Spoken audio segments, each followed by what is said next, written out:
তারা তোমরা আমার পথে আমার প্রতি ঈমান আনবা, আমার রাসূলের প্রতি ঈমান আনবা এবং তোমাদের জান মাল দিয়ে আমার পথে জিহাদ করবা। এটাই তোমাদের জন্য উত্তম কথা, উত্তম উপদেশ যদি তোমরা বুঝে থাকো, জেনে থাকো। আর আমরা ওই জান, ওই মাল, ওই আল্লাহর দেওয়া জিনিসটা আল্লাহর পথে জিহাদ করি না, আল্লাহর জন্য আমরা জান মাল বিতরণ করি না। এই জান মালটা আমরা দিই বেঈমানের জন্য, কাফেরের জন্য।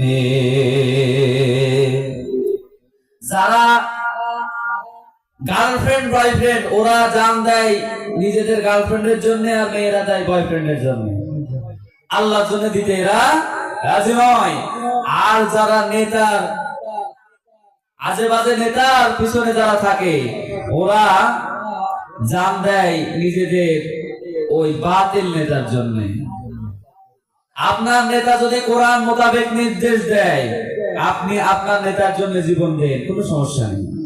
আপনার নেতা যদি নিজের স্বার্থের জন্য নির্দেশ দেয়, আপনার নেতা যদি নিজের স্বার্থের জন্য আপনাকে চালনা করে, তাহলে আপনি তার জন্য জীবন দিতে পারবেন না। এর জন্য আল্লাহর দরবারে আপনাকে খেসারত দেওয়া লাগবে।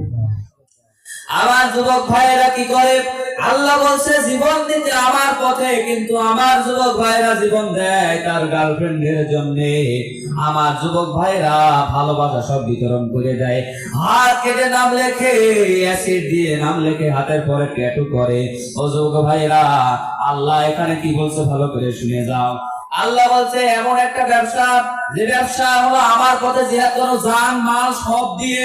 তার মানে জীবন দিতে হবে, জিহাদের ময়দানে কষ্ট করতে হবে, জীবন দেওয়া লাগবে, সাথে আপনার টাকা পয়সা ধন দৌলত সব আল্লাহর দরবারে দিয়ে দিতে হবে। আল্লাহর যে লাইফ রয়েছে ওইটা দিয়ে দিতে হবে।